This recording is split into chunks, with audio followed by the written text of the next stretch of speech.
हाय दोस्तों, आज ये लाइट की दूसरी वीडियो है। तो आज हम लाइट में देखते हैं कि आज हमें क्या पढ़ना है। अभी तक जो हम लोगों ने पढ़ा था वो लाइट रे प्रॉपर्टीज़, उसकी डुअल नेचर, इन सब पर डिस्कस किया था। आज हम लोग जो देख रहे हैं वो रिफ्लेक्शन ऑफ लाइट देखेंगे और यहाँ पर सिर्फ अभी रिफ्लेक्शन की प्रॉपर्टीज़ पढ़ रहे हैं। इसके बाद में प्लेन मिरर पे देखेंगे और बाद में जो हमारा होगा अगली वीडियो में उसमें हम लोग कर्व सरफेस पे देखेंगे। इमेज फॉर्मेशन आगे वीडियोस मिलता जाएगा। तो यहाँ पर आप देखेंगे रिफ्लेक्शन क्या कह रहा है।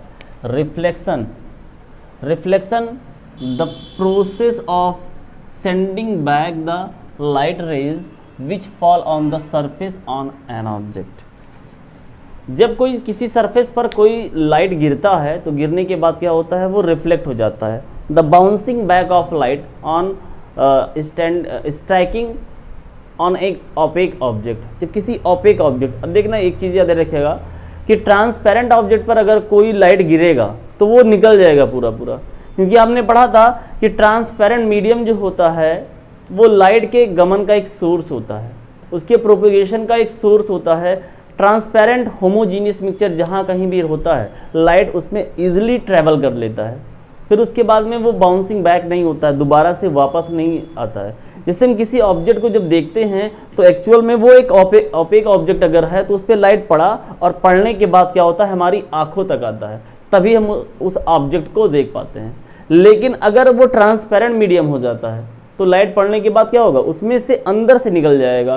तो जब तक वो बैक वापस नहीं आएगा, उसका रास्ता निकलने का ना हो, वापस भेजने का हो, तो ऐसे ऑब्जेक्ट में वो ओपेक होता है और वहीं से रिफ्लेक्शन अकर होता है। तो यहाँ जो देखेंगे रिफ्लेक्शन क्या होता है, एक प्रोसेस होता है जब लाइट को वापस भेजने की जो प्रोसेस होती है गिरने के बाद, एक ऑब्जेक्ट पर पड़ने के बाद, उस प्रोसेस को ही रिफ्लेक्शन कहते हैं। और रिफ्लेक्शन के द्वारा ही, ध्यान रखिएगा, रिफ्लेक्शन ही होता है जिससे हम लाइट को देख पाते हैं, किसी ऑब्जेक्ट को देख पाते हैं। क्योंकि अगर रिफ्लेक्शन नहीं होगा तो हम ऑब्जेक्ट को देख ही नहीं पाएंगे, हमारी आंखों तक वो प्रवेश करता ही नहीं है, दिखेगा ही नहीं।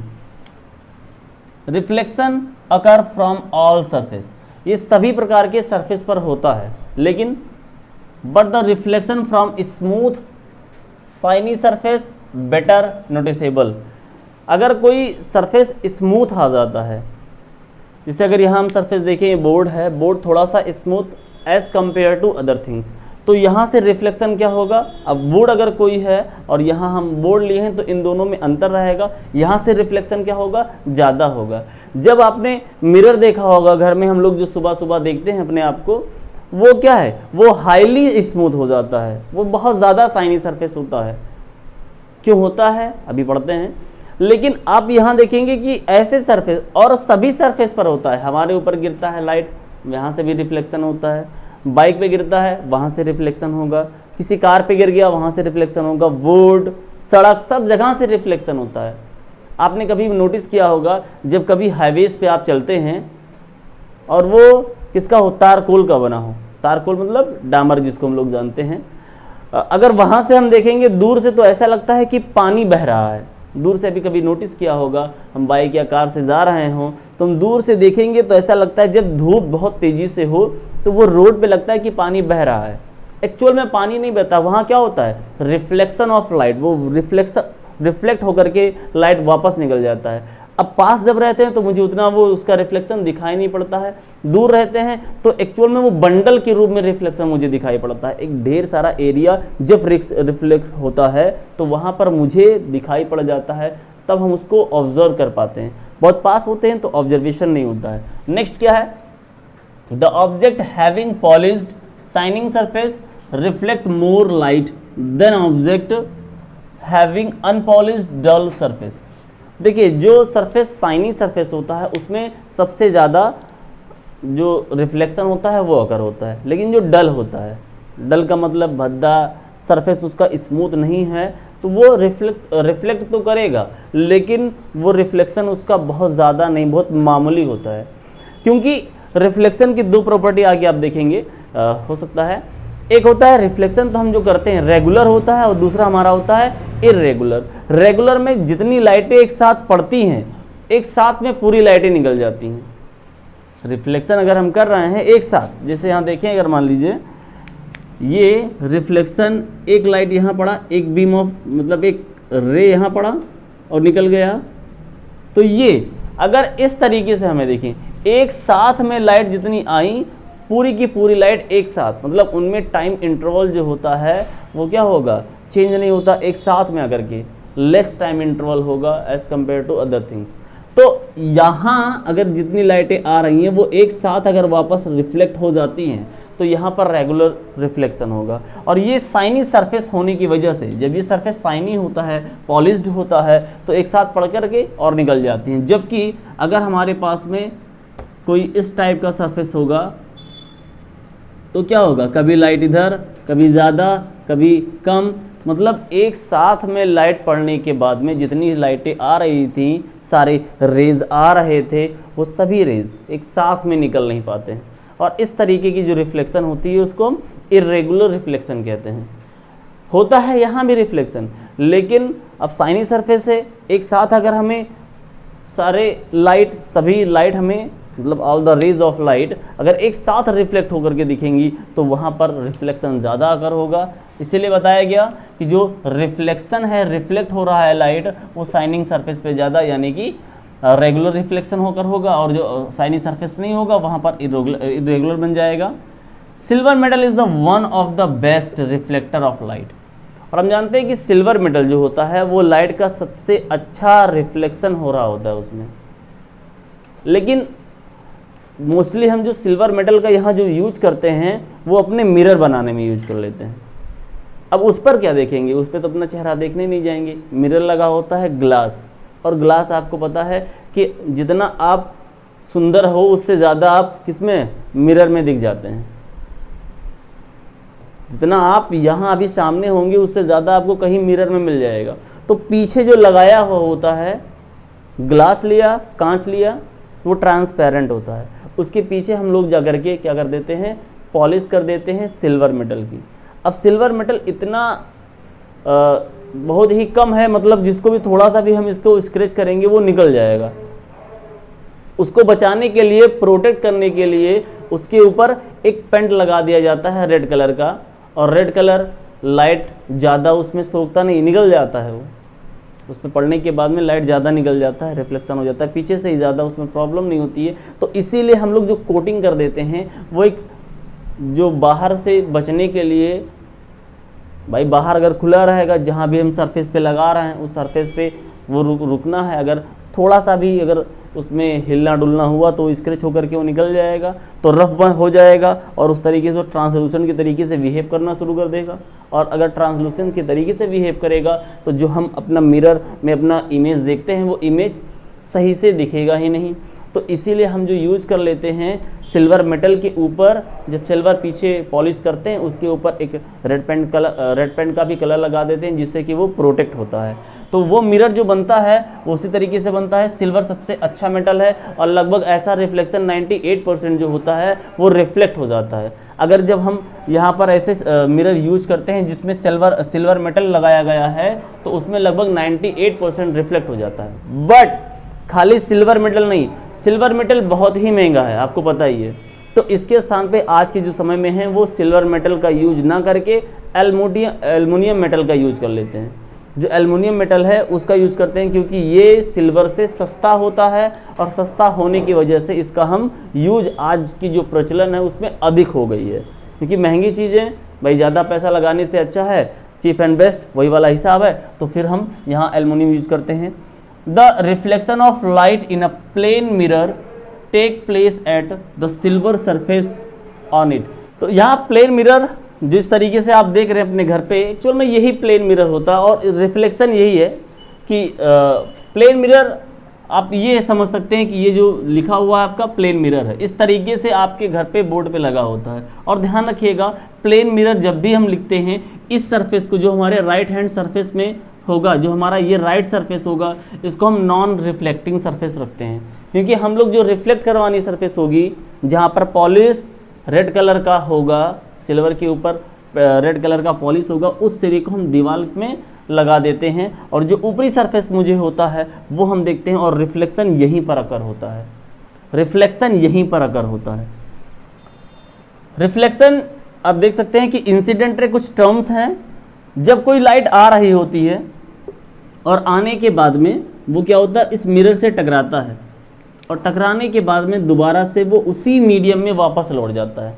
यहाँ पहला मीडियम हमारा एयर है, दूसरा मीडियम ग्लास था, टकराया लेकिन क्या हो गया, उसमें इंटर नहीं किया, निकल आया। जबकि इंटर किया होगा लेकिन वहां पर हमारा ऑब्जर्वेशन इतना नहीं हो पाया कि हम उसको मेजर कर सकें, उसको देख सकें, क्योंकि हमारी फेनोमिना यहाँ पर रिफ्लेक्शन पर होगी, आगे नहीं बढ़ पाया। कुछ दूर तो भाई उसकी कुछ डायमीटर रही होगी, कुछ मोटाई रही होगी, कुछ उसका मोटाई रहा होगा जो हमने मिरर यूज किया है, हम उस पर नेगलेक्ट कर देते हैं, उसको हम अनदेखा कर देते हैं, क्योंकि हम यहाँ पर जो स्पेशली यूज़ करेंगे वो मिरर को यूज करते हैं। एक सरफेस हमारा क्या है, नॉन रिफ्लेक्टिंग है, जहाँ पर कोई रिफ्लेक्शन हो ही नहीं सकता है, तो आगे बढ़ेगा ही नहीं, तो यहीं से वापस लौट जाता है, इसलिए हम लोग रखते हैं। तो पहला एयर हो गया और इस मीडियम से आ रहा है, लाइट चलते हुए आ रहा है। इंसिडेंट रे, जो लाइट आकर के गिरता है, अब देख लें, इंसिडेंट रे द रे light which falls on the mirror surface, जो लाइट आकर के मिरर पर गिरता है वो लाइट ही हमारा इंसिडेंट रे होता है।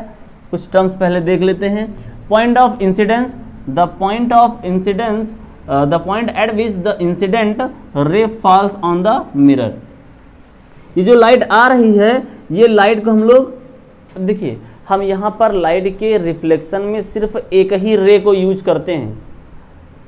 रेगुलर इरेगुलर दिखाना होगा, एक से ज़्यादा हम रे यूज करेंगे, लेकिन सिर्फ हम रिफ्लेक्शन का फेनोमिना समझने के लिए लाइट को एक बीम के रूप में मानते हैं और मानते हैं कि पूरा ये बीम है एक पेंसिल की तरीके से आ रहा है। पेंसिल मतलब a group of rays of light, ये बन जाता है। तो हम एक ही रे को यहाँ दिखाते हैं, जो ये रे आ रहा है ये लाइट का रे है, एक ही डायरेक्शन में आगे बढ़ सकता है, आकर के यहाँ पे टकरा गया, स्ट्राइक हुआ और स्ट्राइक होने के बाद में फिर से अपने रास्ते से, मतलब फिर से क्या होता है, वापस आ जाता है। कुछ रास्ता उसका पहले बदला, चेंज हुआ, लेकिन डायरेक्शन सिर्फ चेंज हुआ है। जिस मीडियम से गया स्ट्रेट था, अभी भी स्ट्रेट ही है। इंसिडेंट रे, आने वाली जो लाइट होती है वो इंसिडेंट रे होती है, जहाँ पर ये स्ट्राइक करते हैं इस मिरर पर, इस मिरर में इस पॉइंट को बोल देते हैं पॉइंट ऑफ इंसिडेंस, और वापस लौटने वाली को लाइट बोलते हैं रिफ्लेक्टेड रे। जो लाइट वापस लौट जाती है, the light which is sent back by the mirror, उसको हम बोल देते हैं रिफ्लेक्टेड रे। नॉर्मल बहुत ही आपका इंपॉर्टेंट रोल प्ले करता है रिफ्लेक्शन ऑफ लाइट में, इसलिए इसको जरूर आपको बहुत अच्छे से आना चाहिए। ये जो आप लाइन देख रहे हैं ना, ये जा रही है, यही नॉर्मल होता है, और ये नॉर्मल हमेशा मिरर के साथ 90 का एंगल बनाता है। ये हमेशा मिरर के साथ में 90 का एंगल बनाता है। ये जहाँ कहीं भी, हम सभी स्थान पर नहीं ड्रॉ करते हैं, मोस्टली हम वहीं ड्रॉ कर लेते हैं जहाँ पर पॉइंट ऑफ इंसिडेंस होता है। जबकि ये प्लेन सरफेस है, कैसा सरफेस है, उसके अकॉर्डिंग अलग अलग हो सकता है, लेकिन हमारा यही रहेगा कि जब कभी भी जहाँ भी रिफ्लेक्शन हो रहा होगा, जो सरफेस मिरर होगा उस पर नॉर्मल हमेशा परपेंडिकुलर होगा, लेकिन जहाँ पर लाइट स्ट्राइक होती है परपेंडिकुलर वहीं से स्टार्ट कर देते हैं। जो incident ray, reflected ray, point of incidence होता है, वहीं से हम इस मिरर पर एक परपेंडिकुलर लाइन ड्रॉ कर देते हैं। एक्चुअल में जब ये रिफ्लेक्शन हो रहा होता है तो हमारे लिए ये एक इमेजिनरी लाइन होती है। हम वहाँ पर महसूस कर सकते हैं कि ये लाइट ये नॉर्मल रहा होगा, हम उसको बना नहीं पाएंगे, क्योंकि रिफ्लेक्शन एक बार आप दिखा सकते हैं। आप अपना मोस्टली हम लोग वॉच पहनते हैं और देखते हैं कि लाइट आता है तो यहाँ से करके और हम किसी की आँखों पर वहाँ पर उसकी रोशनी को रिफ्लेक्ट करवाते हैं, लेकिन यहाँ पर जब रिफ्लेक्शन हो रहा होता है, ठीक है, तो उस समय हम नॉर्मल को नहीं बना पाएंगे। नॉर्मल को महसूस करते हैं कि जहाँ गिरा होगा वहीं पर एक परपेंडिकुलर लाइन ड्रॉ किया जा सकता है। तो अब हमारा नॉर्मल है क्या, it is the line at right angle to the mirror, right angle पर होता ही है, surface at the point of incidence, जहाँ वो गिरता है उसी पर वो मिरर पर 90 का एंगल बना लेता है, जो पॉइंट ऑफ इंसिडेंस होता है। कुछ और टर्म्स हैं। The incident angle of incidence, it is the angle made by the incident रे with the normal at the point of incidence. अब यहाँ देख सकते हैं कि ये जो एंगल बन रहा है, यहाँ पर जो एंगल आप देख रहे हैं इतना, ठीक है, ये एंगल किस किस के बीच में बन रहा है, ये जो लाइट आ रही थी ना उस लाइट के साथ और जो नॉर्मल है उन दोनों के बीच में एंगल क्या होता है, एंगल ऑफ इंसिडेंस। जनरली हम आई से रिप्रेजेंट कर देते हैं angle of incidence, the angle between incident ray and normal, इन दोनों के बीच में जो एंगल्स बनता है। ऐसे ही रिफ्लेक्शन की जब बात कर लेंगे तो ये जो होगा एंगल वो नॉर्मल और reflected ray, the angle between reflected ray and normal, इन दोनों के बीच में जो बन जाता है वो एंगल ऑफ रिफ्लेक्शन कहलाता है। कुछ इनकी प्रॉपर्टीज भी हैं, कुछ लॉज भी हैं, तो लॉज को समझते हैं। अब हम लॉज ऑफ रिफ्लेक्शन को देखते हैं। ये क्या है, लॉज ऑफ रिफ्लेक्शन। जो भेजी थी दुआ वो जाके आसमां से यूं टकरा गए कि आ गए लौट के सदा, समझ गए। ये भेजी थी दुआ हमने और ये आया, आकर के क्या हो गया, टकरा गया, और टकरा करके फिर से लौट करके वापस आ गया।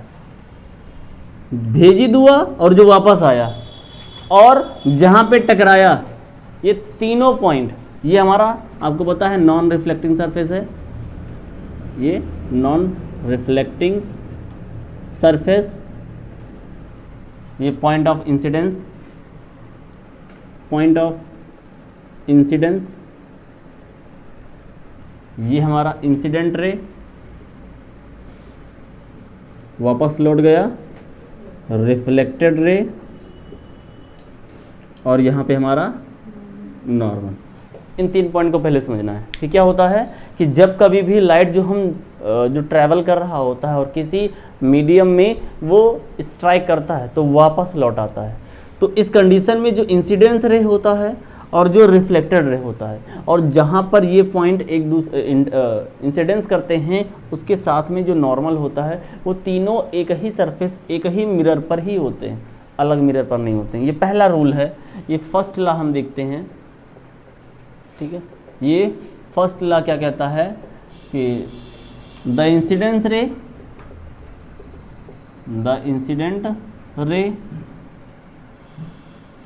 The reflected ray and normal all lies in same plane. Incident ray, reflected और नॉर्मल, ये तीनों देखो जहां पर जिस पॉइंट से मिलते हुए जा रहे हैं, जिस पॉइंट से निकल रहे हैं कह लें, वो पॉइंट क्या है, ये पॉइंट P है, ठीक है। जनरली P से लिख दीजिए, इसी पॉइंट P को कहते हैं, ये पॉइंट ऑफ इंसिडेंस कहलाता है। दूसरा क्या है, second law,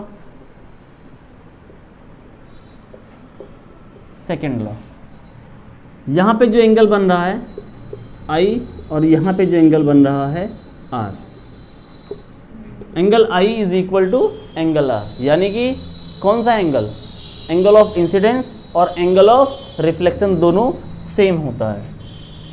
the angle of incidence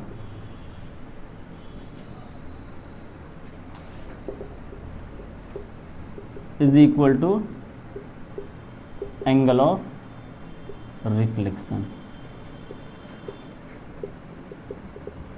ये दोनों एंगल होते हैं, द एंगल ऑफ इंसिडेंस जो होते हैं वो एंगल ऑफ रिफ्लेक्शन के इक्वल होते हैं। लाइक अगर यहाँ पर 30 का एंगल बन रहा है तो यहाँ कितने का एंगल बनेगा, 30 का ही बनेगा। Angle I is equal to angle R या angle R is equal to angle I। तो अगर किसी केस में एंगल I यानी एंगल ऑफ इंसिडेंस 30 का बनाएगा तो यहाँ कितने का बनेगा।